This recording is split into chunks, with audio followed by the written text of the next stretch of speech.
Hello mga kaibigan, mga ka-good vibes, welcome back sa aking channel. Ito na naman tayo guys sa paratang ng mga walang kitihil-tigil, at paulit-ulit na mga issues, and today, gusto lang natin linawin at bigyang pansin ang ilang mga paratang na kumakalat lately online, kasi grabe na talaga. So, let's talk about it, no filter, real talk lang tayo ngayon.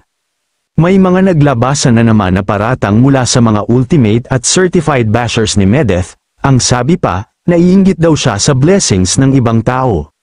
Wow, as in, inggit daw talaga, nakakatawa na lang talaga itong mga haters ni Medeth. Unang-una po sa lahat, itinatanggi ni Medeth na hindi totoo ang mga ibinabato sa kanya. Nainggit era daw siya, never naging ganun, at never daw siyang pinalaking ganun ng mga magulang niya. Lumaki siya sa isang pamilyang tinuruan siyang maging kontento, maging masaya sa kung anong meron siya, at higit sa lahat, matutong maging masaya sa tagumpay ng iba. Kapag may nakita siyang taong pinagpapala, successful, blessed, ang una niyang iniisip, wow, ang galing naman niya, deserve niya yan.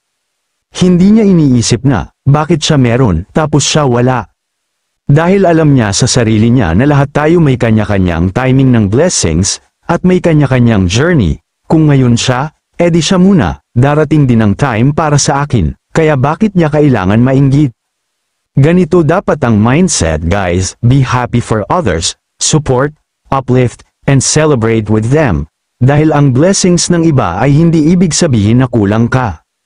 Hindi porket umangat ang isa, ibinaba ka na. We rise by lifting others, di ba? So sa mga patuloy na nagsasabi ng masasakit, tandaan nyo, Medeth knows herself better than you do. Alam niya sa puso niya. At hindi na niya kailangang patunayan sa kahit kanino kung sino siya, kasi sa mga nakakakilala sa kanya lalong-lalo na ang pamilya niya alam na alam ang ugali niya at ang mga taong totoong nakakakilala at nagmamahal sa kanya. At sa mga nagmamahal at sumusuporta, thank you, hindi na kayo iisa-isahin, pero ramdam kayo ni Medeth.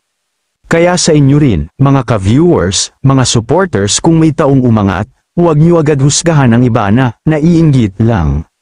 Hindi lahat ng pananahimik ay selos, minsan, ang tahimik, masaya lang talaga at payapa sa buhay niya. Let's normalize being genuinely happy for the success of others, dahil ang tunay na mature, emotionally strong, at secure na tao, hindi naiinggit. Maraming salamat, and as always, choose kindness, and stay true to yourself. Don't forget to like, share, and hit that notification bell for more real talk and updates.